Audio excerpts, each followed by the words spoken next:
listening to the Charles Hosmer.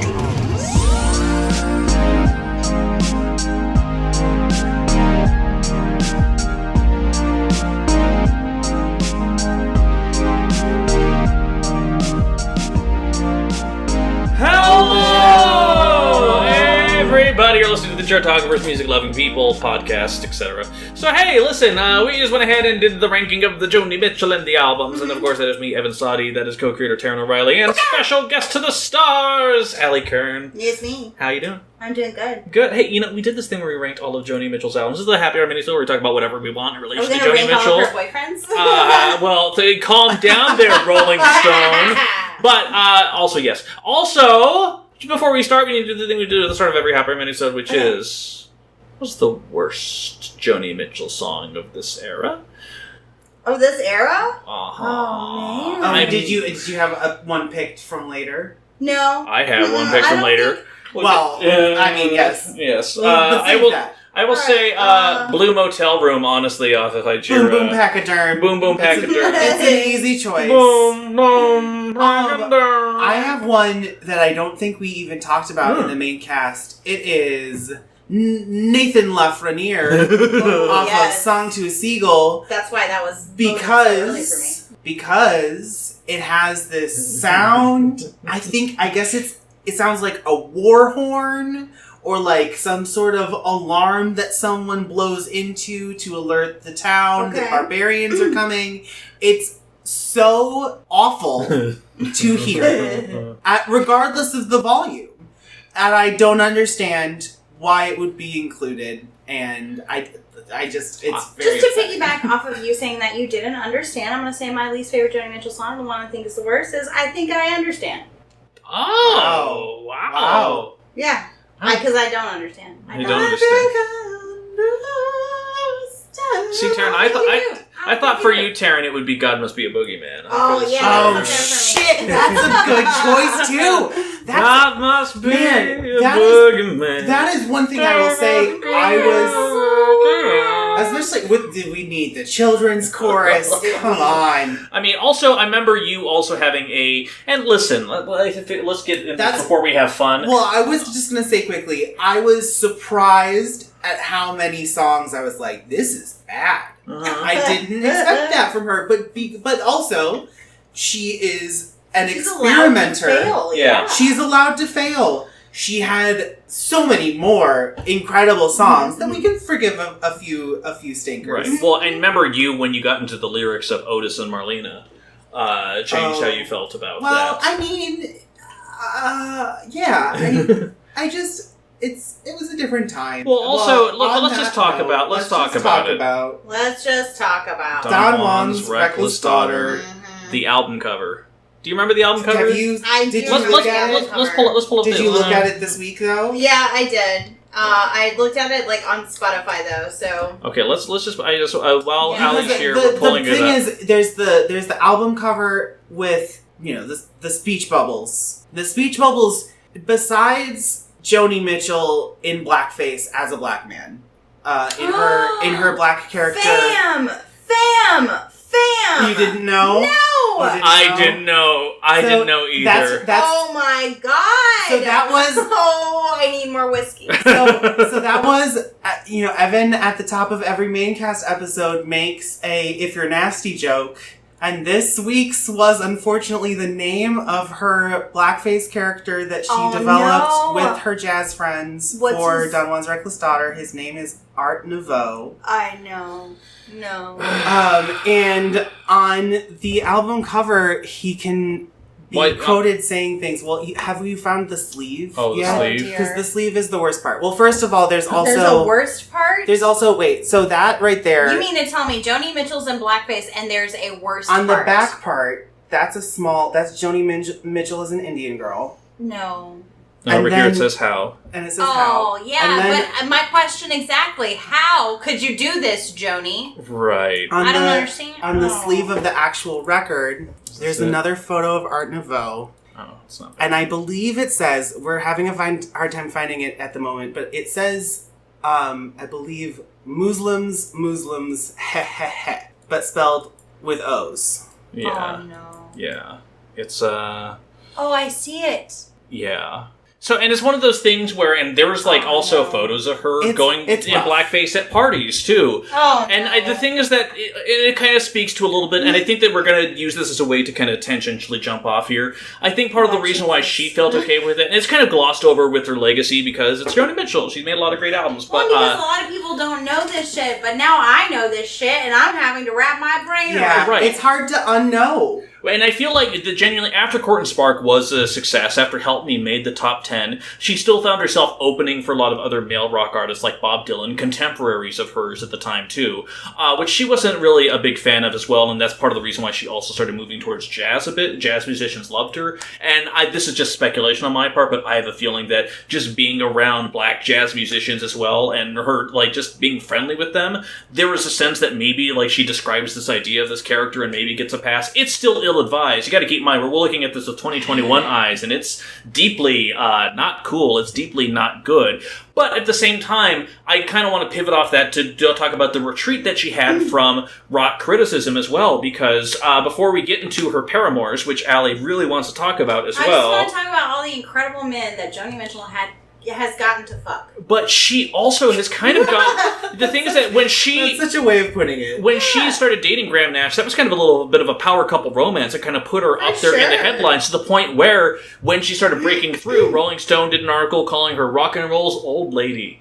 And which is not great, and also did a diagram list of all the famous people that she had sex with as well. Oh, shit. Okay. Which is one of those So things Rolling which... Stone was just as interested in her business as I am. Right, but the thing is that being interested in it and then being a rock magazine kind of reporting on these little tabloid Dylanettes. Right. It's one thing if, like, People Magazine did that. It's another thing entirely to have Rolling Stone. Yeah. And also, did they do that shit for the male musicians who no doubt also slept with all these people? I don't think they I'd did. like to see the cover story on the fact that an entire band managed to date the same woman. like, how many people in Crosby, Stills, Nash and Young did she date? At least, I mean, David Crosby and Graham Nash. Yeah, I don't know what. And James Taylor. Yeah.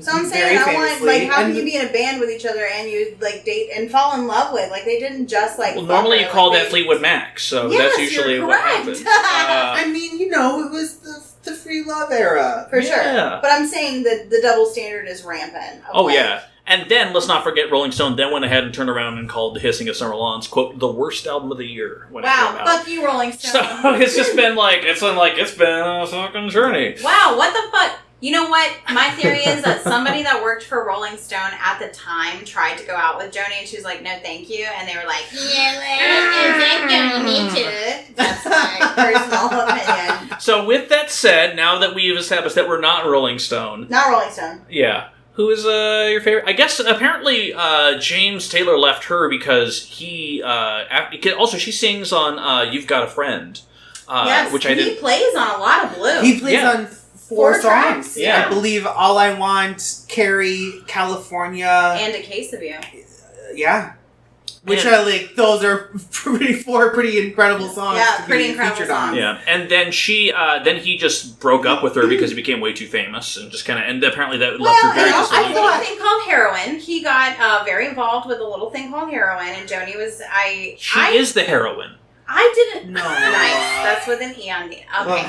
I'm like, Lord. What I heard was that she left him at an airport And that's on the way what to see his family. This flight tonight is about. Mhm.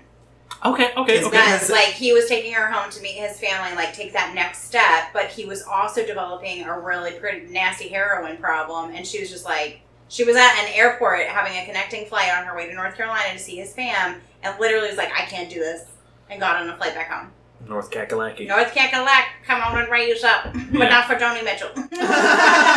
Well, and also, I guess she faxed Graham Nash when she was vacationing in Greece to let him know that it was over as well, or something like that. Yeah, I had heard Or that send as send well. a message. Yeah. The thing that I think is remarkable about Joni's ex-boyfriends is that they all speak very highly of her later in life. Yeah. They're all just like, she was an incredible woman. We had a great time. I loved her very much. Happy to have known her. Yeah, I'm so happy to have known her. Yeah. And now I'm going to play the song that she wrote for this tribute for her. Yeah. Genuinely. But also, as a lot of people pointed out, she was an innovator at the time because so many female songwriters, they weren't able to be artists in their own right. I was talking to my parents about this too, and I was telling them about the Rolling Stone thing of how they were basically slut-shaming her. And it's just like, and my stepmom, she was just like, well, did they say do the same thing about Carole King? Would that be contemporary? And I'm like, no, and I had to really think about why Carole King wasn't slut-shamed like that, and I think she may not have had as many high-profile romances, but also she's been writing pop songs since the 1950s. She's been in that machinery for a while. Yes. So when she finally came around with an album with 1971's Tapestry, the legendary record that is, it was just, here I am as an artist, and it was kind of an announcement, and it kind of was an overnight success, that kind of happened from there, but she was too enmeshed in the industry. She wasn't a public figure in the way that Joni Mitchell was. And so I feel like she kind of may have, Everybody navigated... wants to fuck the new girl. Mm-hmm. Yeah, and Joni Mitchell was a new girl on the scene, and Carole King was not. Carole King was like, oh, she's been around for a while. She's her buddy. She writes great songs. Carole King. And then Joni Mitchell comes around, she writes great songs, and not only does, everybody want to fuck her, but when she's done with you, she's done with you, and she moves on. She I absolutely very much moves got on. that impression from all of her romances. This was really sad that it had to end. It was really, bittersweet but I loved him a lot, but, it was time. Right. Yeah. Exactly. Boss bitch moves. It's always and she's like, that sucks, but I'm over it. That served its purpose. Yeah, Moving on. exactly. Yeah. That served its purpose. Yeah. Yeah. And then also, all the stuff with their daughter, too. I was surprised to find out about how they finally met in 1997. Oh, okay. See, I didn't know any of this, and you brought it up during the that. recording, so let's have story time now. Yeah, that's the purpose of the Happy Hour Minisode. Subscribe now. And genuinely, because she gave away her daughter when she was poor and living in New York, I think, at the time, and so just didn't know her and tried to secretly connect with her for years until one of her college friends who knew the story sold the story to a tabloid. So then all of a sudden it became public knowledge, which people are like, oh, now Little Green makes a lot more sense, and other songs too. And eventually, while she tried to track her down and eventually gave up, in 1997 her daughter found her, and they reconnected, and they were able to have a good relationship for a while until they had a falling out, which from what I understand involved an incident in which they got angry and Joni slapped her. And then they had a kind of, were estranged for about 10 years or so, and then have been gradually kind of bringing things back a little bit. And then Joni had a brain aneurysm in 2015 and lost some of her movement of her legs, but is still recovering and apparently wants to do some sort of comeback, but we'll see if that happens. She was on her Twitter talking about the 50th anniversary of Blue and how she feels like it's so great that so many people, quote, get it now. Because the thing is that, as iconic as an album as it wasn't a huge seller. And that is actually one of the most incredible parts of Joni Mitchell and her legacy is that truly her legacy is so much longer than her commercial success, and she almost is having just as much commercial success now as she was having in the early 1970s. Yeah.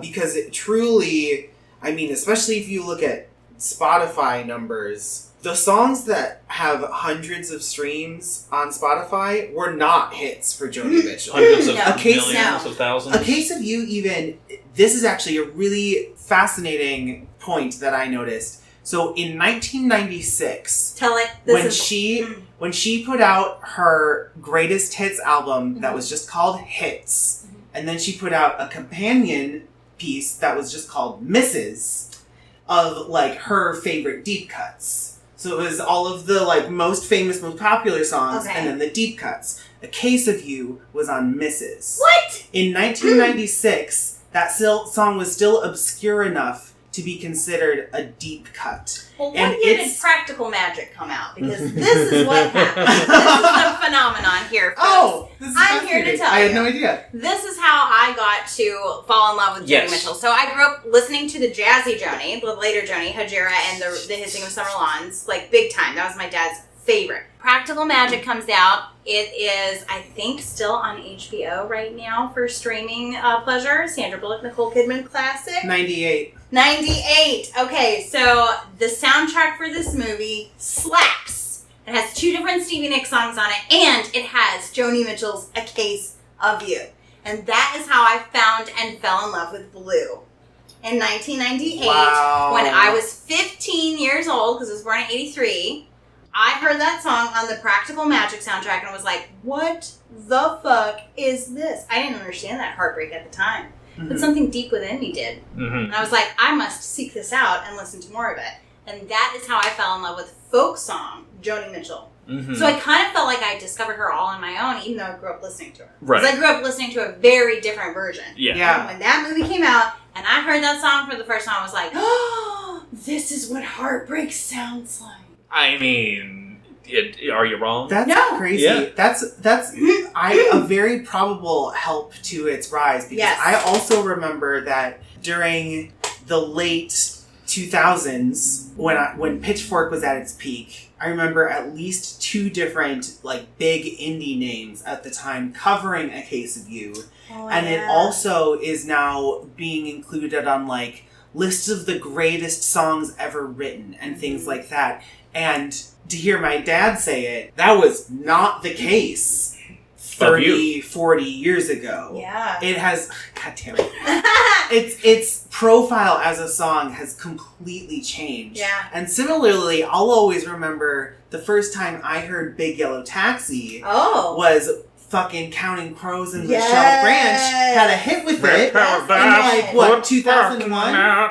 Something Younger like that? people think that that's who wrote that song. Like, earlier this week I was researching for this podcast, and I work with some younger millennials. Younger than millennials. And they were like, oh, is this that Counting Crows song when Big Yellow Taxi came on? And I was like, bitch, get it straight. This is that Joni Mitchell song that Counting Crows covered, and lots of other people have covered. I think Sheryl Crow covered it. Probably. In like the late 90s. It's sampled by Janet Jackson in the great song "To God Till It's Gone" featuring Q-Tip. Yes. I know, but I'll always remember my dad like either digging out, or he might have even had to go buy this album on CD to be like, this is the version you should know.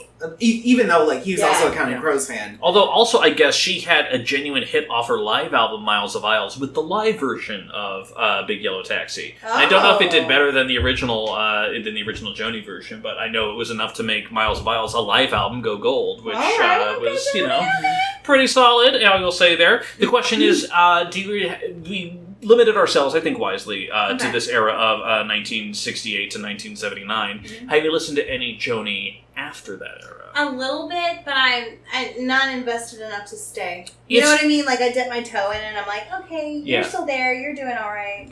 She did some like Check later you later, Aunt Joni. some orchestral album renditions of her songs. Like I remember someone writing up like the aged voice singing Both Sides Now with an orchestra. Oh, that was actually very breathtaking. I have heard that. Yeah. That's the most popular version of that now. Yeah. Like, even more than the Judy Collins version, I think the most popular it sounds version like is the she one lives from in it now. Right. You know what I mean? Like, yes. she's singing about something that she understands at this point. She truly can see both sides She now. has. But also, I had to, because I reviewed this box set of hers, a 4-disc set that Joni had, and it was basically like memories and photographs. It was this idea of like kind of her curating her own greatest hits across 4 discs. So I'm like, okay, cool. So there's, a couple obvious hits, some deeper cuts on there, which are interesting. And then, of all the things she decided to pick, she picked Dancing Clown. And I don't know if you know anything about Joni Mitchell's 80s albums, but she, the octagon drums, the synthesizers, all that stuff. I know what those things are, Evan, She but did those things. I'm afraid. Joni Mitchell did those things. No. And she had a song called Dancing Clown. Oh, dear. Is it a duet with Billy Idol? Is it? You bet your ass it is. I know you always feel it. Oh, I know you want to be. And the thing is, too, is that by that point, her voice sounded closer to, like, I would say, like a Christine McVie. Okay, alright. So it didn't sound totally out of place. But it didn't sound great either. And that is an unfortunate truth of the transition from the 70s into the 80s, is that very, very, very few artists were able to make that transition successfully, in my humble opinion. And there's some interesting... But the ones that did it so well. Right. Like, you think about the Police and U2. U2, and like, oh, U2. God, that transition for U2 was... But like, I mean, but also they adapted to it, where I feel like other people succumbed to it. And hearing some of the Joni albums from the '80s, she definitely succumbed to. She was like, "What are you kids doing? Hand me that synthesizer. Let me see what I can do." Well, I mean, she was using synthesizers before any of them. Yes, but not in that way. Which is maybe why she thought she could do it. Yeah. But anyway, she also does a duet with Peter Gabriel on that album, and it's not good. And like, there's a couple other. The album is not good. I listened to it. I tried. I won't lie. I skipped after about 90 seconds of most of the songs. I did not actually sit through the whole thing. But I will say her 91 album, which I'm blanking on the name of. I think it's like Night Ride Home or something like that. Oh, I might be able to envision the cover of this album in my headspace right really now. Good. You pull it up and let's see if it matches the picture. Yes, it is Night Ride Home. Yeah. Yeah. Yes, that is a good Live in studio. No, that one really surprised me. I only listened to it like 1.25 times because I had other things to focus on this week. But I really enjoyed what I was hearing. The single, Coming from the Cold, got some spin on alternative radio at the time, and I feel like I've maybe heard it before even. But it's a solid track. It's a nice vibe. There's definitely some things I think that the 90s vibe maybe fit her a little better. Mm-hmm. I would agree. Yeah. It's also interesting, too, how I feel like we're in an almost revisionist era, too, because I have a feeling that because music criticism was largely white male dominated for the longest time, a couple of years ago, Ann Powers of NPR, she did a list of the best albums by women. And it's just kind of a fuck you to every other like list that was out there, but just like women creators, women bands, women everything. What are the best albums by women? Number 1 was Blue by Joni Mitchell. And recently, on the most recent Rolling Stone list of the 500 greatest albums of all time, they've rejiggered a couple things around. Most notably, a Beatles album is not in number 1 spot that now goes to What's Going On by Marvin Gaye. Oh, and for all of the weird shit that they did to Joni in the 70s, they put Blue at number 3. They must have new editors. I mean, I'm pretty sure they also like polled industry people and like didn't go by that, but took it into account. Mm-hmm. And I think that may have had a hand in that rising the ranks as well, because it's also very much, even as much as it wasn't a commercial success as much. I feel like it's very much a musician's album. Yes, other musicians heard this and were like, Joni, what the fuck? Like another couple fun facts, I remember finding out that Bjork's favorite Joni Mitchell album is Don Juan's Reckless Daughter. Which makes sense. Oh, guys, I wonder when she's going to have her blackface moment. Like, I wonder when the rest of the world, maybe after this podcast, everybody's going to be like, what? Because I didn't know. It's like the things that, like, it's been talked about, but it's never been overt. Were like, have you seen the cover? Like, it was scandalous, and I'm envisioning the cover, and I'm like, doesn't seem that scandalous to me. There's a black dude, there's Joni Mitchell, there's a little white kid. Yep. The black dude is Joni It's Mitchell. still insane. Exactly. And that's all part of the reason I really debated doing that as the opening joke of the podcast too. But I'm like, listen. I don't remember the joke because I didn't get it because I didn't know. But like genuinely, I think part of it too was just the fact, like, listen, we're going to talk about it anyways, and I don't think we should shy away from it too. As much as we love Joni, and I do love Joni, that's an unfortunate part of her career. That's fucked up. Yeah, it can't really be ignored. But I think if you asked her about it now, I would like to think that she would maybe view that in but she would not try to like skirt it, or she would actually address it and be like, "Yo, I fucked up." Yeah, that was a bad idea. It was a bad judgment call. I thought I was being funny. I was hanging out with a lot of guys at the time who also thought I was being funny and encouraged that in me. And it wasn't. Yes, but the thing, and so I feel like that's again a part of her legacy we have to reckon with. But again, now that Blue is suddenly turning into this thing, it has more momentum and more power than it ever has before, which is kind of striking and honestly kind of amazing. I sent you guys. I'm not sure if you had a chance to listen today. Yes. They did a little EP release of demos and unreleased songs from the sessions too, which included River with French horns, which included 2 songs she recorded for it that weren't included, including The Urge for Wanting for Leaving. Urge for Leaving, which was one of the first songs that she ever wrote for someone else. Yes. But she was going to record it for Blue, and it just never made it on there too. So there's still a lot of things happening with her, and I hope that we have another moment with Court and Spark, and I hope that when the 50th anniversary comes around for motherfucking Kissing a Summer Lawns, people realize that too. That was such a fun discovery this week, though. though. I will say... Such a good album, and I'm so happy that we fought for that together. Not that, like, we really fight Taran, because Taran's not... Taran like, is a... I fight on this podcast. I don't know what you're talking about. You do fight, but like... I will also say, I'm just going to be fully honest there, we've done other discographies that have more songs, that have more albums. You know, Metallica was fucking a lot. But this one was harder, because I feel like every album just had such a weight to it in terms of artistry and intent. I definitely... A casual listen didn't fully encapture it in Right. the way that I could You do had with the to Metallica. sit down and Right. really spend time with it. I don't think Metallica's a good example either. I think both of those artists, the songs are dense in their own way. And, like, in their own way also, and this is sort of a thing I've noticed recently, this is sort of off topic, but in studying for this podcast, the simpler the structures of the songs are, the easier it is to, like, get a snap judgment feel for the album and to get a snap judgment feel for how you feel about the artist as a whole. Whereas when you have these complexities, it really takes time to digest and to even form your own opinions. Form those initial opinions. You know, I to be frank, I didn't even really know how I felt about Hissing of Summer Lawns until, like, yesterday, and I think that might be part of why I put it lower, is just because it just, there is this complexity to it that just made it hard to access and hard to, like, store in my brain. I was so genuinely surprised and so delighted, honestly, to see you defend Hijira as hard as you did too. I was so happy it made it up that high, because I thought that was going to get cut early on. So I was so thrilled. I was so, and that's it. I mean, I'll say the exact same thing about Hijira. I remember vividly the first time we were just driving and you were putting Joni on random, you know, when we were getting started, and the title track, Hijira, came on, and I was like, I can't connect with this at all.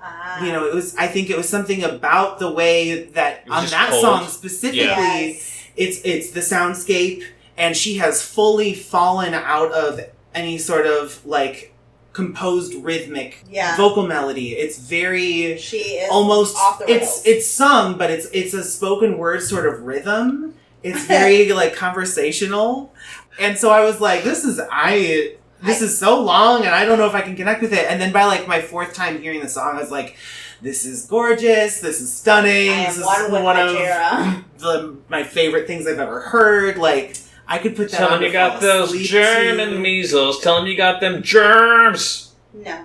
What?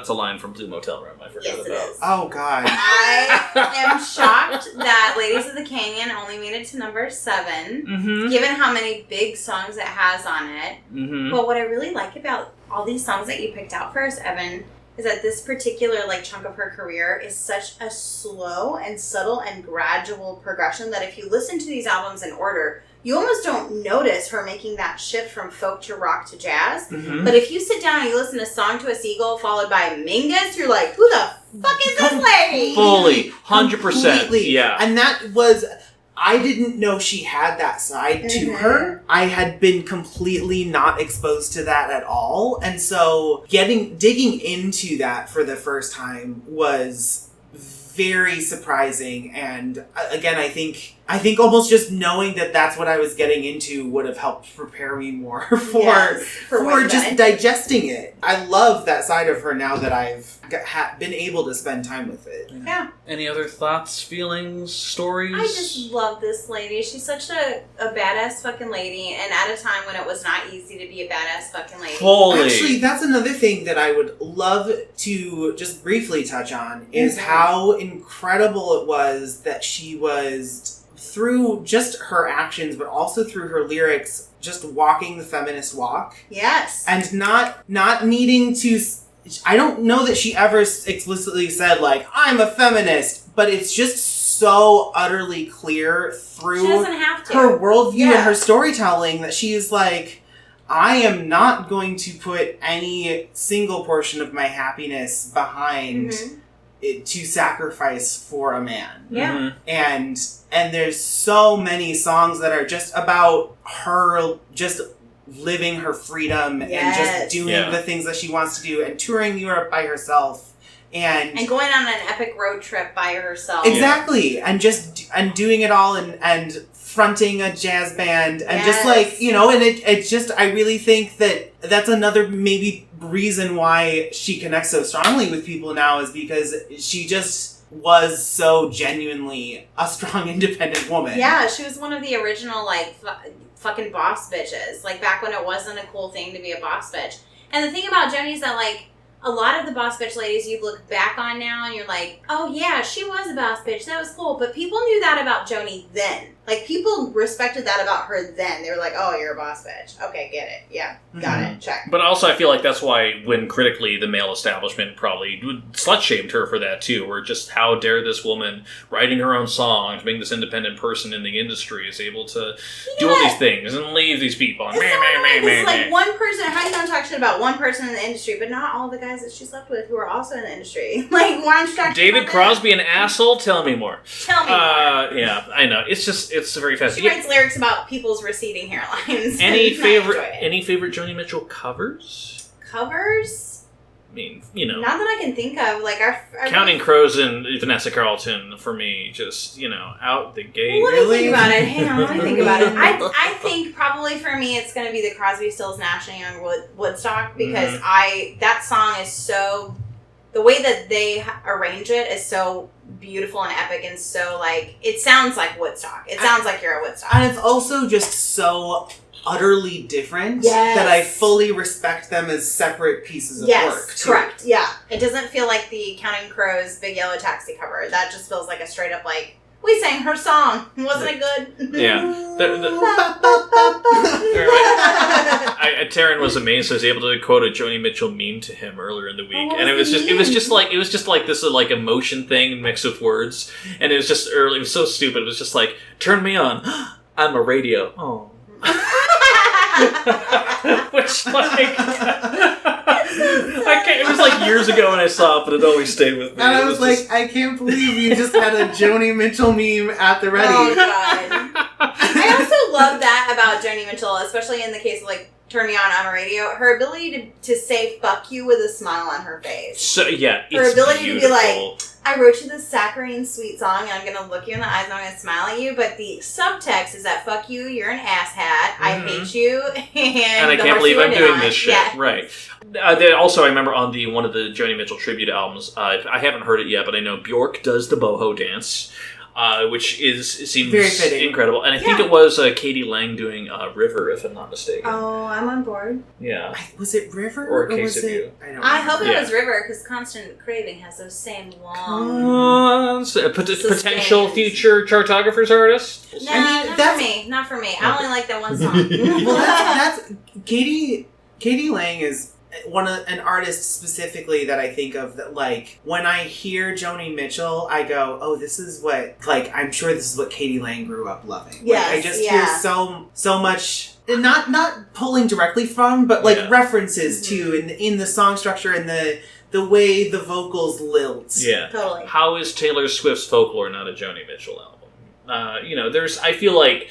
I think that's a stretch. It is a stretch, but it's also interesting to look at their love lives paralleled and how people talk about Taylor Swift's you're not love wrong life. about that. Oh. Yeah. Joni's love life. As singer-songwriters, they're both very talented women in their own right, and it's interesting to see how both of their dating lives are held under a microscope. Mm-hmm. That doesn't happen with their male counterparts. But, Not that I love Taylor Swift. Like, I'm not a huge Taylor Swift fan, but I can see where she's not necessarily done... listen, Joni Mitchell could write Shake It for Off, sure. but could Taylor Swift write California? All I'm No, saying. probably You not. know. Maybe. Shake it off. No. Shake it off. I hate this. Well, haters Well, gonna hate, listen. hate, Just because Joni Mitchell hasn't worked with Jank Antonoff doesn't mean that we can also what? And Heartbreaker is gonna Oh my break. God. I hope that doesn't happen. I know. Wouldn't that be the goddamn worst? But also, I mean, her last album came out in 2007. I don't know if she has another one in her, and I think her legacy is just fine. I think it is. Yeah. It is. She's incredible. We love her. That's why we do this podcast. Joni, I want you, if you're listening to this, to please write a new saccharine sweet song about "Fuck You, Evan." I got more songs than me. I need to hear this Well, let me also say, Evan would also like it if Joni Mitchell, you wrote a song called Fuck You, Evan, I Have More Songs Than Me. I think that'd be great. And you know what, Joni, when you're done with that song, you could either put it out as a single. And then the song after it is, and Graham Nash, fuck you too. Track 3, hey Taran. Track 4, what's up, Ali? But listen, all I can say is those songs, you can either keep them to yourself, put them out in the world, or send them to thechartographers@gmail.com if you want to get through to us directly. Or, of course, you can always leave them as a comment on our Facebook page or tweet us at thechartographers. I know you're on Twitter, Joni. And just let us know. But in the meantime, Joni, we absolutely love you. I fucking love this journey. And honestly, I couldn't think of anyone else I would rather go on with this journey with than Ali. I've never wanted to be James Taylor more in my life, Joni. Yeah. Aww, isn't that sweet? Yeah. Yeah. No, I'm so glad. Thank you so much, Ali. Oh, I love you guys. Yeah. We love you too. Let's do it again soon. Yeah, Okay. it definitely. Cranberries? Yeah. Yeah. I was craving some cranberries earlier, so I was thinking Yes. about something like that. Oh yeah, there's so many other songs, and anyway, listen along to Getting Off the Rails. Well, thank you so much for listening. Keep on listening, because you know there will be. Have a good one, everybody. Goodbye. The wolf that lives in Lindsay.